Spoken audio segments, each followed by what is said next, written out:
Okay, Bachapadi, we had started with heredity and variation in ninth standard for state board.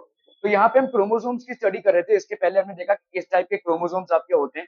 ठीक है, types of chromosomes on the basis of the shape and organisation. Homologous and non homologous chromosomes. ठीक है, तो आपके homologous chromosomes क्या है? देखो ए B B ऐसा है, A B B E D D. ये आपका देखो नॉन होमोलोगस हो गया. दीज क्रोमोसोम्स आर, मतलब जहां पे क्रोमोसोम्स सेम ना हो उनको अपन बोलेंगे नॉन होमोलोगस क्रोमोसोम. ठीक है, ओके. होमोलोगस क्रोमोसोम्स क्या हो जाएंगे? Chromosomes in a pair are similar by shape and organisation. तो ये आपका पेयर है. देखो, homologous chromosomes, they are similar. ठीक है, एंड जो इसके सिस्टर क्रोमैटिड्स है, chromosomes in a pair are similar by shape and organisation. ठीक है, ये हो गया आपके homologous chromosomes. हेटेरोलोगस chromosomes, chromosomes in a pair are not similar. ठीक है, तो जहां पे क्रोमोसोम्स एक पेयर में सिमिलर होते हैं उनको हम होमोलोगस क्रोमोसोम्स बोलते हैं. और जहां पे आपके सिमिलर नहीं होते हैं, दे आर नॉट सिमिलर, उनको हम हेटेरोलोगस क्रोमोसोम्स बोलते हैं. Types of chromosomes on the basis of their function. तो allosomes, that is sex chromosomes जिसको हम बोलते हैं. इन sexually reproducing organisms, one pair of chromosomes is different from all others. तो एक पेयर जो है, देखो यहाँ पे एक्स वाई है और ये आपका एक्स एक्स है, ये सब बाकी सब सेम होंगे. ये आपका मेल और फीमेल में ये क्रोमोसोम्स पाए जाते हैं. किसमें? ह्यूमंस में. ये आपका जैसे समझ लो, कहीं पे आपका बोन डेंसिटी का क्रोमोसोम हो गया ये. ठीक है, कहीं पे ब्लड ग्रुप का क्रोमोसोम हो गया, कहीं पे स्किन कलर का क्रोमोसोम हो गया. ठीक है, तो ये सब आपके क्रोमोसोम्स हैं. These are basically chromosomes that you have. ठीक है, blood group, skin colour, eye का कलर. ठीक है, स्किन का, सॉरी, ब्लड का ग्रुप, बोन डेंसिटी, ये सारे जितने भी आपके हैं, तो ये सारे ऐसे हैं ये वाले. इनको अपन क्या बोलेंगे? Autosomes. These are known as autosomes. तो कितने ऑटोसोम्स हैं आपका? देखो 22. ये जैसा मेल में होगा वैसा ही फीमेल में भी होगा. समझ में आ रहा है?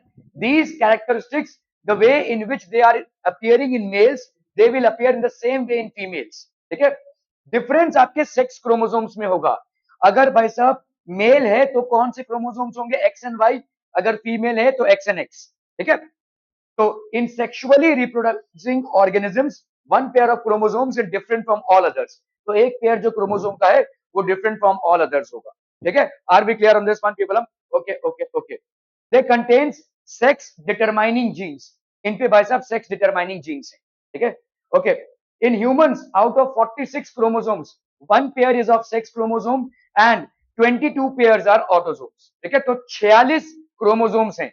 46 मतलब 23 pair, 23 pairs of chromosomes are there. तो 23 पेयर्स आपके हो जाएंगे ऑटोसोम्स. ऑटोसोम्स होंगे. और 23वां पेयर जो होगा, the 23rd pair, that is known as a sex chromosome. क्या ये समझ में आ रहा है? 22 पेयर जो होंगे वो आपके ऑटोसोम्स होंगे और 23वां पेयर आपका क्या हो जाएगा? Sex chromosome. ठीक है, क्रोमोसोम्स इन वुमेन, तो वुमेन में क्रोमोसोम्स क्या होंगे? 44 प्लस एक्स एक्स. और मेन में 44 प्लस एक्स वाई. ठीक है, समझ में आ रहा है? ये 44 प्लस एक्स, सॉरी, मेन में 44 plus X Y. Are we clear? Clear on this one? All chromosomes other than allosomes. अगर एक पते की बात मैं आपको ये बता रहा हूं कि आपका जो वाई क्रोमोसोम है ये धीरे धीरे एवोल्यूशन के साथ श्रिंक होता जा रहा है. मतलब may be in a couple of more 1000 years humans में मेल स्पीशीज एग्जिस्ट नहीं करेंगे. Only female species will be there. ऐसा होगा. ठीक है, आपका वाई क्रोमोसोम जो है वो देखा जा रहा है. हमने बेसिकली क्रोमोसोम्स निकाले हैं. डीएनए जो है वो सैंपलिंग की है. जहां पे हमारा, हम बंदर प्रजाति के थे वहां से लेकर अब तक हमने सैंपलिंग की है. ठीक है, और सारे जियोलॉजिकल एज में हमको दिख रहा है कि ये जो वाई है, वाई क्रोमोसोम है, इसका साइज धीरे धीरे धीरे धीरे डिक्रीज होता जा रहा है. The determiner of male is getting less and less. तो हो सकता है आगे कुछ सालों में ये लुप्त हो जाए. और अगर ये लुप्त हो गया तो only female species will exist in humans. There will be no male species. ठीक है, कह रहे भाई साहब? Okay okay okay. Check your graphs. Chromosomes are mainly made up of RNA, proteins, DNA और कार्बोहाइड्रेट्स. बहुत बढ़िया. और डीएनए का फुल फॉर्म? भाई साहब अभी तक याद हो जाना चाहिए, कब से पढ़ रहे हो. Deoxy ribonucleic acid. ठीक है, state whether the given statement is true or false. Transfer of characteristic from parents to offspring is called heredity. क्या ये heredity है? True है? Okay. So this is basically true. Why is primary constriction on each chromosome? What is primary constriction in each chromosome known as centromere, इसको हम बोलते हैं centromere, जहां पे भाई साहब वो फोल्ड हो रहा है, इसको अपन बोलेंगे सेंट्रोमियर। ठीक है, complete the analogy, metacentric chromosome V shape, तो आपका भाई साहब सब मेटासेंट्रिक क्रोमोसोम क्या हो जाएगा, एल शेप। इसके पहले वाले क्लास में हमने ये सब डिस्कस किया था। ठीक है, okay. What is heredity? Heredity होता क्या है, transfer of characteristics from parents to offspring. ठीक है, ये जो कैरेक्टरिस्टिक ट्रांसफर हो रहे हैं कहां से, पेरेंट्स से ऑफस्प्रिंग में, इसी को अपन क्या बोलते हैं, हेरिडिटी। ठीक है,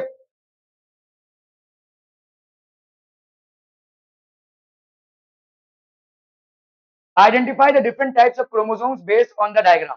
ठीक है, मेटासेंट्रिक क्रोमोसोम हो गया, सब मेटासेंट्रिक, आर्कोसेंट्रिक क्रोमोसोम, टेलोसेंट्रिक क्रोमोसोम, ये सब भाई साहब आपके क्रोमोसोम्स हो गए। डीऑक्सीरिबोन्यूक्लिक acid, DNA. In 1953, Watson and Crick proposed a model of DNA molecule. Two strands of nucleotides coil around each other to form a double helix. This double helical structure appears as a flexible ladder. तो आपका देखो यहाँ पे G के साथ C का combination होगा, A के साथ T का, ये एडेनोसाइन है, ये थायामाइन है, साइटोसाइन, ग्यूनाइन, फिर आपका भाई साहब थायामाइन, एडेनोसाइन, तो ए के साथ टी का कॉम्बिनेशन होगा। देखो एडेनाइन है, ठीक है, ये हो गया आपका thymine, this is basically guanine, और ये cytosine, these are basically the four components. ठीक है, तो हमेशा आपका ए के साथ टी का ही कॉम्बिनेशन होता है, एडेनोसाइन और थायामाइन का। ठीक है, ग्यूनाइन और साइटोसाइन का। ठीक है, ये शुगर फॉस्फेट बैकबोन है, तो ये एक डबल हेलिकल स्ट्रक्चर है, each strand is made up of nucleotides, these nucleotides are the units of DNA. तो ये आपके जो डीएनए का स्ट्रक्चर है, इसके अंदर होता है न्यूक्लियोटाइड्स, और इन्हीं न्यूक्लियोटाइड से भाई साहब एक यूनिट ऑफ डीएनए बनता है। ठीक है, a molecule of a nitrogenous base and phosphoric acid are joined to a molecule of sugar to form nucleotide. Nitrogenous base क्या हो जाएंगे आपके, adenine and guanine which are known as purines, thymine and cytosine which are known as pyrimidines. ठीक है, so adenine and guanine, purines, thymine and cytosine which is known as pyrimidines. Nitrogenous bases form the two strands joined by hydrogen bonds to form base pairs. The two strands form long chain of alternately joined molecules of sugar and phosphoric acid.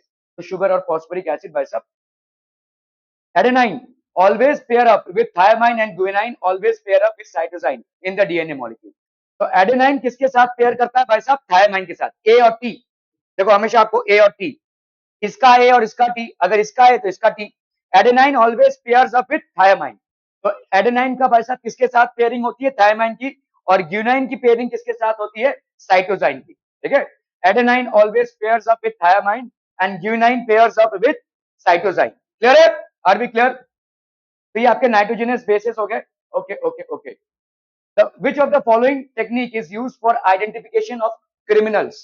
तो कोई crime हुआ है, उस crime में let's say कोई murder हुआ है या कोई भी क्राइम हुआ है, ठीक है, वहां पे फॉरेंसिक डिपार्टमेंट के लोग आकर किस चीज को आइडेंटिफाई करने की कोशिश करते हैं, क्रिमिनल का डीएनए मिला है कि नहीं।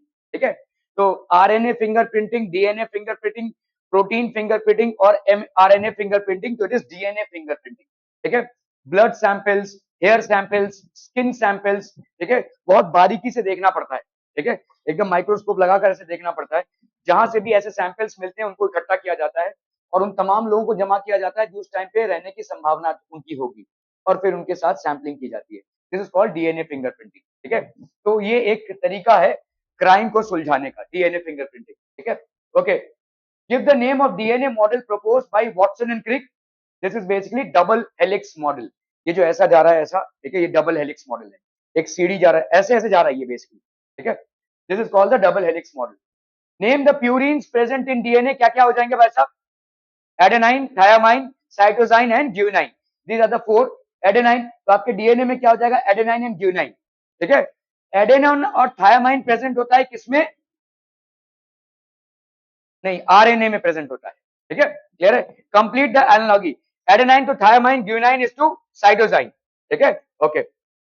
Ribonucleic acid, structure of RNA, the nucleotide is the smallest unit of the chain of RNA molecule. ठीक है, तो ये आपका भाई साहब RNA, RNA nucleotide is made up of किन किन चीजों से बना होता है भाई साहब, ribose sugar, phosphate molecule and any of the four types of nitrogenous basis, adenine, guanine, cytosine and uracil. ध्यान से देखो किन किन चीजों से बना है, राइबोज शुगर, शुगर भाई साहब आपके डीएनए में भी होता है, पेंटोज शुगर होता है। ठीक है, आपके डीएनए में कौन से टाइप का शुगर होता है, पेंटोज शुगर। और आरएनए में कौन से टाइप का शुगर होता है? राइबोज शुगर, ठीक है। फॉस्फेट मॉलिक्यूल, यहाँ पे फॉस्फेट मॉलिक्यूल है, और 4 नाइट्रोजनस बेसेस यहाँ पे आरएनए में क्या क्या है? Adenine, guanine, cytosine and uracil. तो मतलब थायामाइन रिप्लेस हो गया है। डीएनए में थायामाइन होता है जो रिप्लेस हो गया है किसमें? इसमें यूरासिल से रिप्लेस हो गया है। So against a capital T you are going to write a capital U. समझ में आ रहा है भाई साहब ये? ठीक है, ये आपके 4 कॉम्पोजिशन हो गए। Large number of nucleotides are bonded together to form a macro molecule of RNA. तो एक भाई साहब एक मैक्रो मॉलिक्यूल होता है। फंक्शन भाई साहब, RNA along with DNA and ribosomes help in protein synthesis. तो RNA along with DNA and ribosomes ये क्या करते हैं? They help in protein synthesis. Types आपके क्या क्या हो जाएंगे? मैसेंजर आरएनए, एमआरएनए, ये हो जाएगा भाई साहब आपका mRNA. It carries the information for protein synthesis from genes to the ribosome. तो ये भाई साहब इंफॉर्मेशन कैरी कर रहा है भाई साहब। It carries the information of protein synthesis from genes to the ribosome. Ribosomal RNA, rRNA जिसको हम बोलते हैं, component of ribosome. Ribosomes perform the function of protein synthesis. तो राइबोसोम्स में भाई साहब आपका प्रोटीन सिंथेसिस होता है, ठीक है। ट्रांसफर आरएनए, टीआरएनए है भाई साहब आपका, ये दिस इज बेसिकली टीआरएनए, ठीक है। It carries amino acid up to the ribosome according to the message of mRNA. ये लिख लीजिए भाई साहब, 3 टाइप के आपके आरएनए हैं, एम, आर और T. There are 3 types of RNS. MRNA which is also known as the messenger RNA, it carries information from protein synthesis from jeans to ribosome. ये हो गया आपका messenger RNA. Ribosomal RNA, rRNA है, component of ribosome. Ribosomes perform the function of protein synthesis. ये जो ribosomes हैं they will perform the function of protein synthesis. और lastly आपका आता है transfer RNA, that is tRNA. It carries amino acids up to the ribosome according to the message on the RNA, ठीक है। इसको लिख लीजिए भाई साहब, बहुत इंपॉर्टेंट है।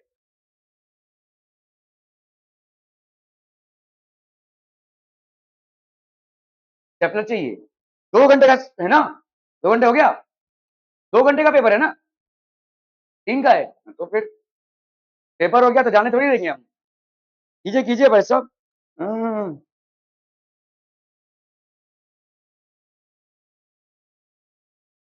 3 घंटे का पेपर 1.5 घंटे में कैसे खत्म हो रहा है तेरा? 1.5 घंटा भी नहीं हुआ है अभी तो। हाँ, नहीं नहीं नहीं, तो फिर मेरे को मार्क्स लिख के दे कितने आएंगे तेरे, फिर मैं छोड़ूंगा। I am not allowing any early departures people.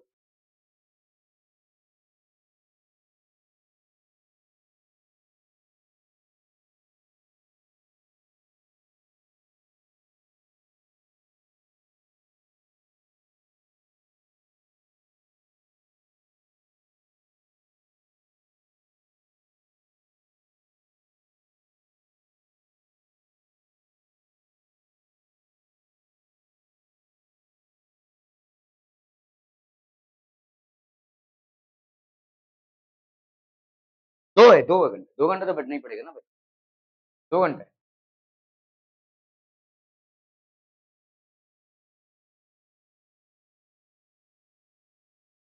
हो गया, done done done.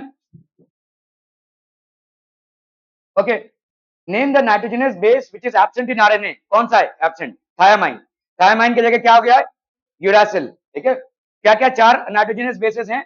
Adenine, guanine, cytosine and uracil in RNA. और डीएनए में adenine, thiamine, cytosine and okay guanine. तो यहाँ name the molecule of RNA. ये थायामाइन किससे replace हो गया? यूरासिल से। Name the molecule of RNA which is a component of the ribosome organelle.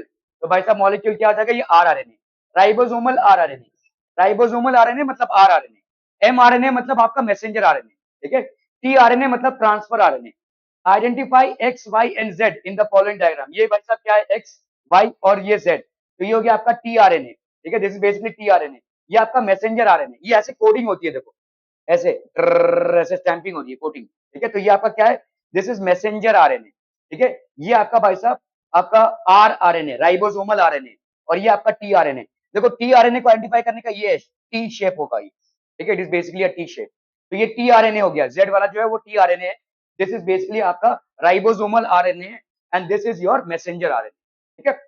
Okay, match the following. mRNA, RNA which is the component of ribosomal organelle. क्या ये सही है? सही है भाई साहब. tRNA, RNA molecule that carries information of protein synthesis from the nucleus to the cytoplasm. RNA molecules which carries amino acids up to the ribosomes. तो आपका भाई साहब ये होला हो जाएगा. ठीक है. RNA molecule tRNA है क्या भाई साहब? It carries amino acids, ठीक है, to the ribosomes, up to the ribosomes. Transfer RNA जिसको हम बोलते हैं. Mendel's principal. ओके, अभी ये ग्रेगरी मेंडल कौन थे? ये सब तो आपका भाई साहब साइंटिफिक चीजें हो गई जो डीआरएनए आरएनए जिनसे बनते हैं. इसके बाद हम बात करेंगे मेंडल की. Mendel, Gregory Mendel was actually scientist. Scientist नहीं बोल सकते, इन्होंने बहुत सालों तक खुद ही से एक्सपेरिमेंट करते रहे. He was basically a church में एक प्रीस्ट थे, फादर जो होते हैं ना, और चर्च के बैकयार्ड एरिया में इतना सा एरिया था, उनमें उन्होंने जेनेटिक्स के ऊपर पहली बार एक्सपेरिमेंटेशन किया. ठीक है. बहुत विडंबना की बात यह है कि इनके जो एक्सपेरिमेंट्स हैं वो 100 साल बाद रिकॉग्नाइज हुए. उनके टाइम पे रिकॉग्नाइज ही नहीं हुए. और ऐसा क्यों हुआ? क्योंकि पहली बात तो उस टाइम पे बाइबल का बहुत ज्यादा दबदबा था. मतलब बाइबल में जो लिखा है या प्रीचर्स ने जो बोल दिया वही अंतिम सत्य है. ठीक है. उसके बाद और कुछ नहीं. तो बाइबल का बहुत ज्यादा दबदबा था, और बाइबल में भाई साहब भगवान से ही सारी चीजें उत्पन्न हो रही है, ऐसा लिखा हुआ है, ऐसा बोला गया है. तो काहे तुम जेनेटिक्स के बारे में जानने जा रहे हो? और दूसरे वो भाई साहब, ही वॉज अ प्रीस्ट, वो तो और भी उनकी कोई बात नहीं सुनेगा. उनको तो बाइबल का ही बोलना है, साइंटिफिक रिसर्च पे कोई मानने वाला नहीं. और तीसरा भाई साहब वो मैथमेटिशियन थे एक्चुअली, लेकिन बायोलॉजी भी उन्होंने स्टडी की थी, तो इसके वजह से उनके काम को सराहना प्राप्त नहीं हुई. ठीक है. Not much of people were actually. मैं यहाँ पे पढ़ा रहा हूँ, तुम्हारा दिमाग कुछ है या नहीं है? जब नोट करना रहता है तब नोट नहीं करोगी. कौन थे Gregory Mendel? Who was he? हाँ, वही है ना. इधर ना बौद्धिक विकास बिल्कुल हुआ नहीं है. तुमको क्या लगता है मैं कि यहाँ पे चिंगी चुपड़ी बातें कर रहा हूँ? हाँ, तुम उसका नोटबुक लेकर नोट करने जा रही हो. क्या नोट करने जा रही हो? अभी तक क्या कर रही थी? You are not fit for at least science. नहीं पल्ले पड़ेगा आपके. क्योंकि अगर कोई चीज आपको इंटरेस्टिंग तरीके से भी परोसा जाए ना, आप उसको मनुष्य बना देंगे. मैं यहाँ पे एक इंटरेस्टिंग तरीके से स्टोरी के माध्यम से आपको समझाने की कोशिश कर रहा हूँ कि how did Gregory Mendel arrive at what he was his experiments, या इन्होंने कैसे एक्सपेरिमेंट्स में अराइव हुए. लेकिन आपको पढ़ी नहीं है, नोट कर रहे वैसे. तो अभी तक क्या झक मार रहे थे वैसे? हाँ, इधर ना बिल्कुल रस्टेड है, जंग खा गया है भाई साहब. ओके, सो ग्रेगरी मेंडल बेसिकली, मतलब आप फिट ही नहीं है इस क्लास के लिए, फिट नहीं है आप. You are not fit for science. Interesting बनाने की कोशिश कर रहा हूं, लेकिन आप है कि मतलब वही गधे की तरह हैं, एकदम रॉ गधे हैं. वही चीज इसका एग्जाम कुछ नोट करके भी क्या होगा? पढ़ोगी तो है नहीं तुम. वही इस पे मैं एग्जाम दूंगा तो वही 5 मार्क्स से ज्यादा आएंगे नहीं. वही कहानी, repeat repeat repeat. Okay, so Gregory Mendel basically was a mathematician by choice. Actually में he was a priest. ठीक है, he was a priest. और उस टाइम पे चर्च में ये प्रीस्ट थे. चर्च में उस टाइम पे जो हमारी सोसाइटी थी 1800s में, जो सोसाइटी थी काफी कंजर्वेटिव सोसाइटी थी. साइंटिफिक चीजों को अप्रिसिएशन नहीं मिलता था, साइंटिफिक थियरीज को अप्रिसिएशन नहीं मिलता था. ठीक है. People use to go by the books of church, और भाई साहब जितने भी फादर हैं उनके नॉलेज से ही ये सारी चीजें चलती थी.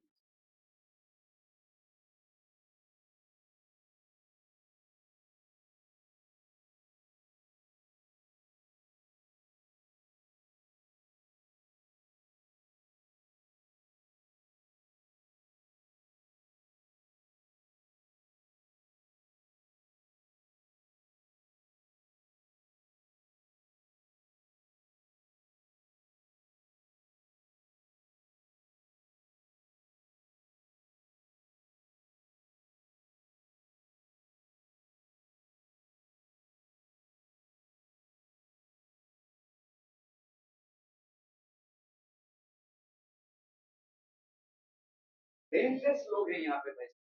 एक पैसे का दिमाग नहीं है, पढ़ना कैसे है? कैसे अपने आप को टायर्ड ऑफ दिस. प्रीस्ट जो थे भाई साहब, ये एक चर्च में प्रीस्ट थे, तो ऑब्वियसली भाई साहब प्रीस्ट का काम क्या होता है? पूजा पाठ करवाना, बाइबल के ऊपर चर्चा करना. ठीक है. सरमन देना, लेक्चर्स देना बाइबल के ऊपर. ठीक है. तो लोग उसको सुनेंगे. अब अगर ये प्रीस्ट भाई साहब ये सब काम छोड़कर साइंस में एक्सपेरिमेंटेशन करने लगे, तो क्या लोग इनकी बात सुनेंगे? नहीं, ठीक है। और उल्टा भाई साहब उस टाइम पे साइंस का उतना दबदबा नहीं था, लोग साइंस को ज्यादा नहीं मानते थे, रिलीजन को ही ज्यादा मानते थे, रिलीजन सेंट्रिक सोसाइटी थी। और रिलीजन मतलब ये प्रीस्ट लोग जो भी प्रचार करते थे, अगर दुनिया स्क्वायर है तो स्क्वायर है भाई साहब, प्रीस्ट ने बोल दिया स्क्वायर है तो स्क्वायर है, ठीक है। तो इसीलिए मतलब उनका जो काम है, तो उन्होंने क्या किया, ये चर्च था, इस चर्च के थोड़ा सा बैकयार्ड में ऐसा एक छोटा सा गार्डन टाइप का था, और उसमें इन्होंने एक्सपेरिमेंटेशन किए। 6 साल तक ये एक्सपेरिमेंट्स करते रहे। मैं ये कहानी आपको इसलिए सुना रहा हूं कि मतलब आप ह्यूमन एक ये देखिए कि कभी कभी रिवॉर्ड नहीं मिलता है, लेकिन फिर भी लोग लगे पड़े हैं, ठीक है। 6 साल तक इन्होंने एक्सपेरिमेंट्स किए। इन एक्सपेरिमेंट्स के बारे में कोई नहीं जानता था, सिर्फ वही जानते थे। उनके अंदर पहली बार ये जिज्ञासा हुई कि ऐसा क्यों है कि ये प्लांट ऐसा है, ये प्लांट ऐसा है। Is there anything called as genetic makeup? इसके पहले किसी ने इस बारे में सोचा ही नहीं था। सबने मान लिया था कि भगवान ने जैसा बना दिया वही सब है, ठीक है। लेकिन इन्होंने पहली बार ऐसी चीज को जानने की कोशिश की। इन्होंने क्या किया, एक छोटे से ग्राउंड में पी प्लांट मतलब मटर के जो प्लांट्स होते हैं उनको प्लॉट किया, ठीक है। And he started studying them. और ये कोई एक दो प्लांट्स नहीं थे, ये हजारों की संख्या में थे, ठीक है। पी प्लांट्स को इन्होंने क्यों चुना वो हम बाद में देखेंगे, लेकिन पी प्लांट्स साल में 3 बार होते हैं, तो 3 बार इनकी कटाई फिर से उगाई, फिर कटाई फिर उगाई, ऐसा चलता रहा, ठीक है। और इनकी सैंपलिंग भाई साहब हर बार कम से कम 1000 प्लांट्स की सैंपलिंग करते थे, और वो नोट डाउन करते थे क्या क्या कैरेक्टरिस्टिक्स दिख रहे हैं, what are the characteristics available, ठीक है, किस तरह से ये दिखता है, ये सारी चीजें वो नोट करने लगे, ठीक है, एक्सटेंसिवली, ठीक है। 6 साल तक इन्होंने जो भी डायरी में अपने नोट किया या नोटबुक्स बनाई, ये प्रकाशित नहीं हो पाया, प्रकाशित नहीं हो पाया, लोग इनको जान नहीं पाए। पहली बात तो ये प्रीस्ट थे, दूसरा भाई साहब ये मैथमेटिक्स पढ़ाते थे कॉलेज में, ठीक है। उस टाइम पे स्कूल्स में ये मैथमेटिक्स पढ़ाते थे। तो एक होता है ना कि अगर आप साइंस के हैं और कोई कॉमर्स वाला आया, ए तुम क्या हो भाई साहब, ऐसा वाला, ठीक है। तो ये अगर मैथमेटिक्स पढ़ा रहे हैं, तो ये बायो की बात कर रहे थे, तुम भाई साहब अपना मैथमेटिक्स पढ़ाओ ना, ठीक है। तो और एक और रीजन था भाई साहब उस टाइम पे।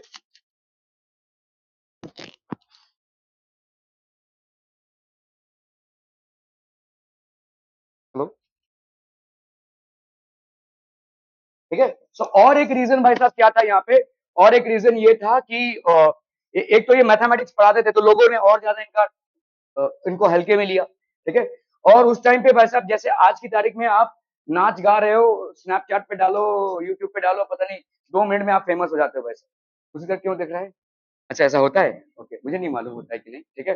ओके, तो आज की तारीख में भाई साहब कोई भी फालतूगिरी आप कर रहे होगे तो आप फेमस हो जाओगे, क्योंकि आपके पास इंटरनेट का माध्यम है, ठीक है। और ज्यादातर के जो भी लोग फेमस है वो फालतू ही है, ठीक है, अलग अलग रीजन की वजह से। तो ये उस टाइम पे ऐसा कुछ भी नहीं था, उस टाइम पे ऐसा कुछ भी नहीं था। इन्होंने इतना बड़ा जो डिस्कवरी किया था, ये बेसिकली जर्नल्स में प्रकाशित होता था। और दो टाइप के जर्नल्स हुआ करते थे, एक था लोकल जर्नल्स और एक था भाई साहब आपके इंटरनेशनल जर्नल्स। जर्नल्स मतलब आपके जो न्यूज़पेपर्स होते हैं उनमें ये प्रिंट होते थे, साइंटिफिक। तो उस टाइम पे लोकल जर्नल में इनका काम छपा, लेकिन लोकल जर्नल में जहां पे ये रहते थे वहां पे गवार लोग ज्यादा थे, तो क्या ही समझेंगे, तो उनका भाई साहब कार्यक्रम आगे गया ही नहीं, ठीक है। Still that didn't demotivate him, इनको डिमोटिवेशन नहीं आया, ये लगे रहे भाई साहब, अपना एक्सपेरिमेंट करते रहे। और आज की तारीख में मतलब 100 साल बाद 3 साइंटिस्ट थे, वो जेनेटिक्स पे काम करने लगे अराउंड 1940s में, ठीक है। वो जेनेटिक्स पे काम करने लगे, तब इनको इनका ये खजाना मिला। And that's the reason today he is known as father of genetics. उस टाइम पे बिना किसी माइक्रोस्कोप के, आज की तारीख में भाई साहब डीएनए आपको समझना है, आपके पास माइक्रोस्कोप है, आपके पास तमाम फैसिलिटीज हैं जिससे आप डीएनए को समझ सकते हैं। उस टाइम पे डीएनए को हम जानते भी नहीं थे, इन्होंने पहली बार सोचा कि ऐसा कुछ हो सकता है क्या, ठीक है। और एक्सपेरिमेंट्स करते रहे, बावजूद इसके कि उनको कोई रिकग्निशन नहीं मिला, बावजूद इसके कि उनकी काम का कोई सराहना ही नहीं किया, ठीक है, बावजूद इसके कि उनके काम को धिक्कार दिया गया, मतलब एक तरफ कर दिया गया। और 100 साल बाद उनके मरणोपरांत, ठीक है, उनके मरणोपरांत 100 साल बाद इस चीज को डिस्कवर किया गया, ठीक है। कहने का मुद्दा ये है कि ये स्पिरिट को समझिए आप, ठीक है, कि एक जुनून है एक काम करने का, और नॉलेज को एक थ्रस्ट है, एक नॉलेज को मतलब पाने का एक जुनून है। उसके लिए बस अब कोई मुझे सराहना करे या ना करे, कोई मुझे तारीफ करे या ना करे, I will be after it. And for 6 years he struggled for this, ठीक है। 6 years तक उन्होंने सिर्फ अपने आप में, किसी ऐसा भी नहीं कि लेबरर्स को लगाकर वो करवा रहे हैं, खुद ही उन्होंने ये 1000 प्लांट्स उगाए, खुद ही उनका मेंटेनेंस किया, खुद ही उनकी रिकॉर्डिंग्स की, सारे सब ऑल बाय हिमसेल्फ, ठीक है। So this is a great study that happened and today he is known as the father of genetics. ये हुआ 1800 की सदी में, ठीक है। 20 जुलाई को इनका बर्न हुआ एंड ही वाज, ठीक है, he was an Austrian scientist. He studied the characteristics of P plant. He showed that inheritance of these characteristics follow certain principles. अभी तक भाई साहब चला रहा था कि भगवान की जो मर्जी है वैसे क्रिएशन हो रहा है, ठीक है। लेकिन इन्होंने पहली बार ऐसा दर्शाया कि इनहेरिटेंस जो है, मतलब हमारे अंदर जो कैरेक्टरिस्टिक्स होती हैं वो भी सर्टेन प्रिंसिपल्स ऑफ साइंस से मूव होती हैं। पेरेंट्स से ऑफस्प्रिंग तक जो कैरेक्टरिस्टिक्स जा रही हैं, ठीक है, जो मिंगलिंग हो रही है, वो भी भाई साहब सर्टेन प्रिंसिपल्स फॉलो करती है, ठीक है। They also follow certain principles, ठीक है। Okay, Mendel's work was recognised only in the 20th century. आप देखिए भाई साहब 18th सेंचुरी में वो काम करके गए और लगभग 100 साल बाद उनके मरणोपरांत उनका काम रिकॉग्नाइज हुआ, ठीक है। Okay, genetic material is transferred in equal quantity from parents to progeny. All of Mendel's experiments were based upon the visible characteristics of pea plant. Pea plant मतलब मटर का प्लांट, और मटर के प्लांट का बायोलॉजिकल नेम क्या है? Pisum sativum, ठीक है। द बायोलॉजिकल नेम, आपका बायोलॉजिकल नेम क्या है? ह्यूमन बींग्स का बायोलॉजिकल नेम क्या है? पता नहीं कहां से क्या, खुद का बायोलॉजिकल नेम नहीं मालूम? हाँ, होमोसेपियंस। भैंस का बायोलॉजिकल नेम क्या है? बफेलो का? हाँ, बोस इंडिका, बोस बुबालिस, सॉरी बोस बुबालिस। गाय का होता है बोस इंडिका। टाइगर का क्या होता है? Tigris इंड्रिस। These are biological names, ठीक है। ये बायोलॉजिकल नेम्स मतलब साइंटिफिक नेम्स हैं। ये आपके सारे नेशंस में यही फॉलो होते हैं जब बायोलॉजिकल स्टडी होती है।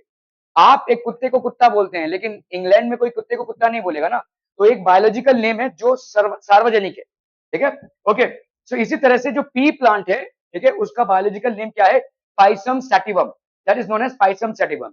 तो पी प्लांट के आपके ऐसे कैरेक्टरिस्टिक्स है। देखो, फ्लावर का कलर जो है वो पर्पल हो सकता है या व्हाइट हो सकता है, ठीक है।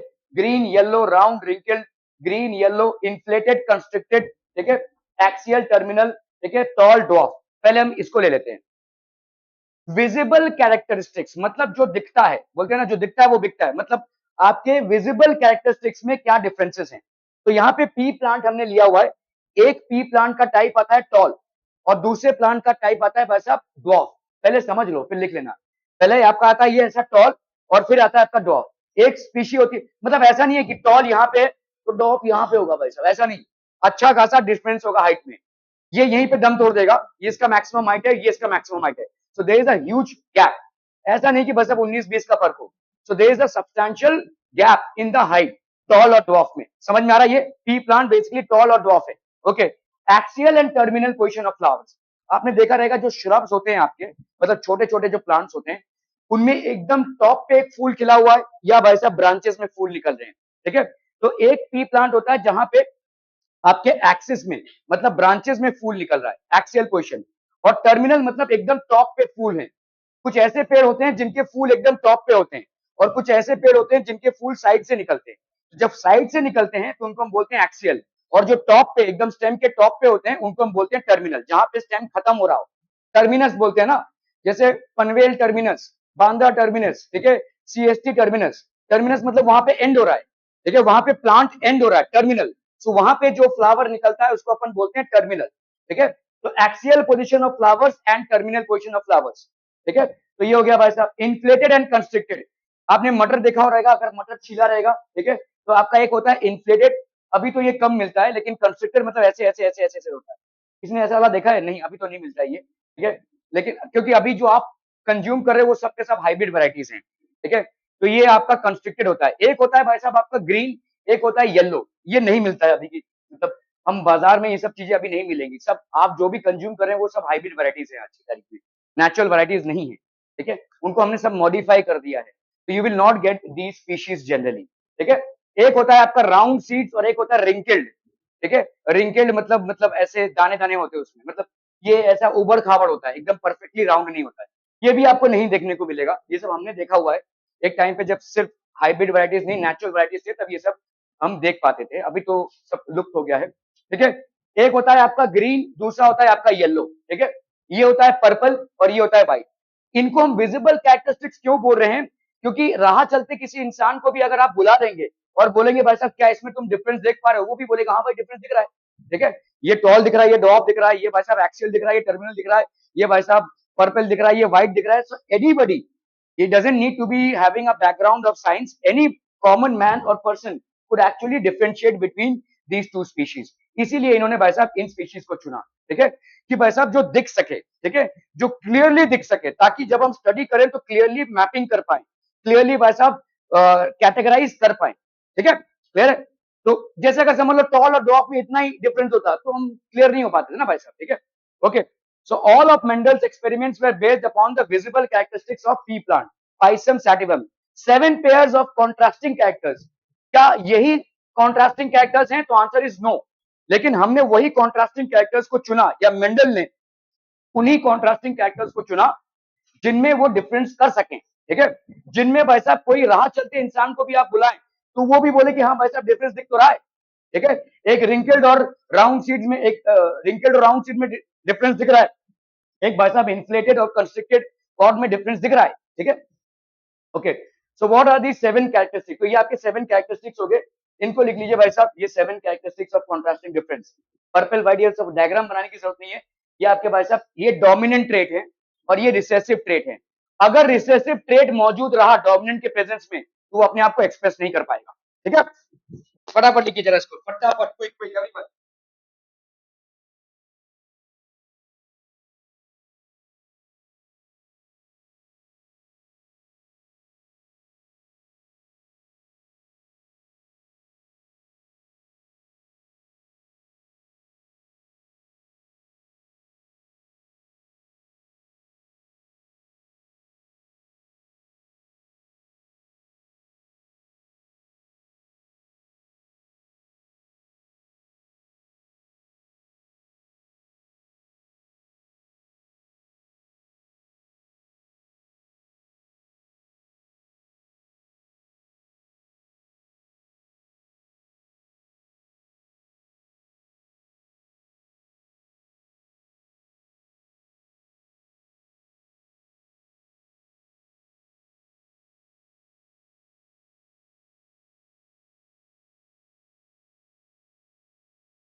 Okay, so 7 pairs of contrasting characters in pea plants studied by Mendel।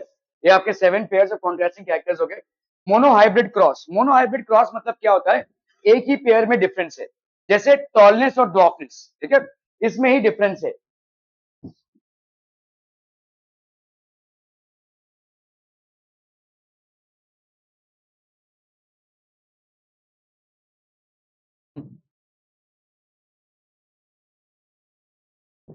तो मोनोहाइब्रिड क्रॉस, जैसे आप देखो यहाँ पे दो चीजें होती है, एक होता है आपका फिनोटाइप और दूसरा होता है आपका जीनोटाइप।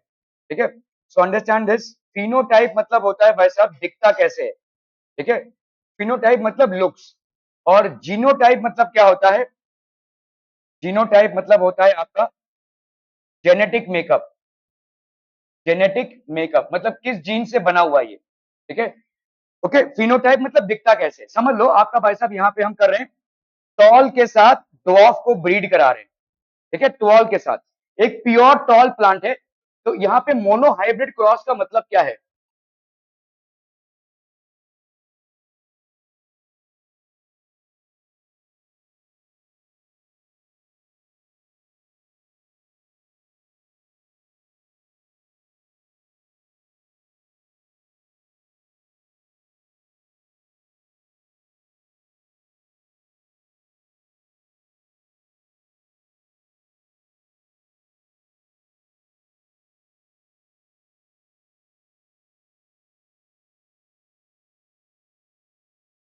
ओके, यहाँ पे हम बात कर रहे हैं भाई साहब मोनो हाइब्रिड क्रॉस की, मोनोहाइब्रिड क्रॉस।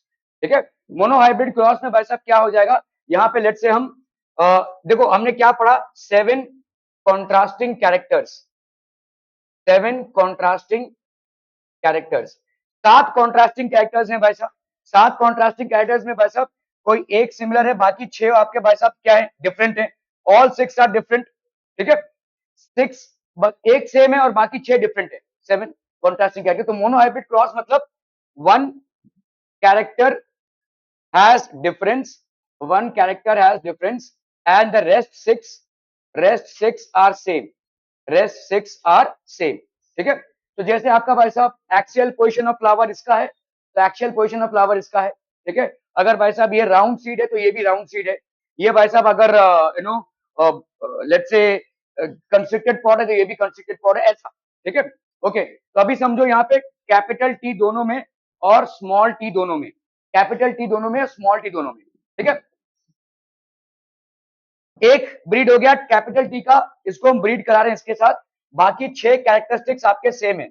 ये लेट से मेल स्पीशी है, ये फीमेल स्पीशी है, और ये मेल स्पीशी है। इनका हम क्रॉस ब्रीड करा रहे हैं। जाओ ना, हो गया तो जाओ, जाइए जमा करके जाइए। ठीक है, इसको हम क्रॉस ब्रीड करा रहे हैं। This is basically being cross breed. ठीक है, तो इसमें क्या हो जाएगा भाई साहब, यहाँ पे शांति से कर सकते हैं कोई काम तो कीजिए, वरना जाइए।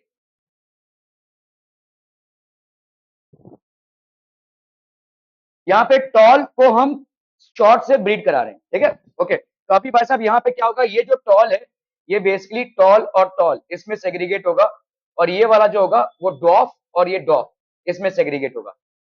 इन दोनों से क्या बनेगा, टॉल और टॉल, इन दोनों से क्या बनेगा भाई साहब, ये जब भी कोई डोमिनेंट, देखो ये टॉल क्या है भाई साहब, डोमिनेंट है, दिस इज डोमिनेंट।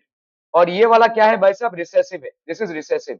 अगर डोमिनेंट के प्रेजेंस में रहेगा रिसेसिव, तो आपका जो बनेगा वो बेसिकली डोमिनेंट ही बनेगा। मतलब ये प्लांट देखो, ये वाला प्लांट टी टी, इसको अपन बोलेंगे टॉल, फिनोटिपिकली टॉल। अगर टी और टी है तो ये भी भाई साहब होगा टॉल। ये टी और टी हो जाएगा तो इसको अपन बोलेंगे ड्वार्फ।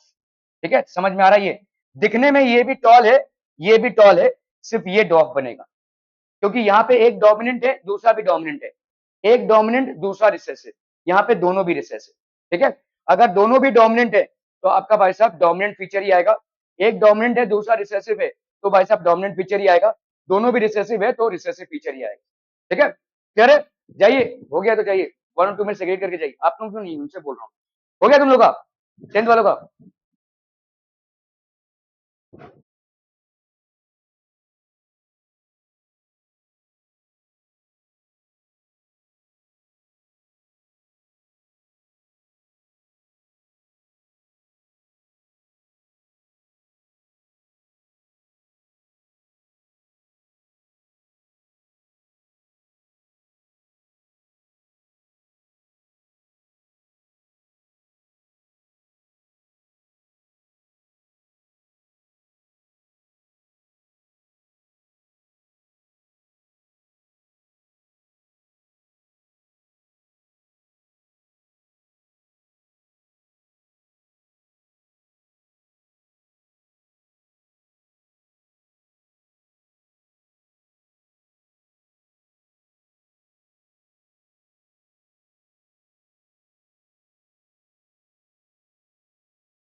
हो गया।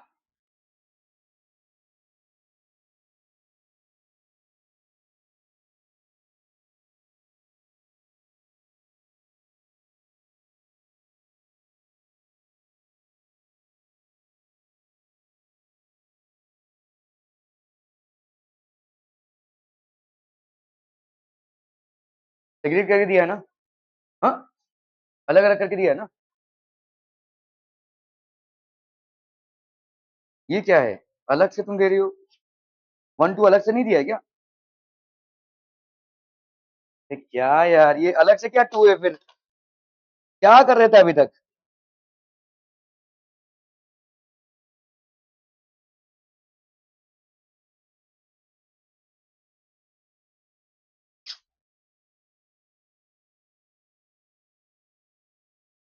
इंसानों में गिनती करना मुश्किल है यार आप लोगों का।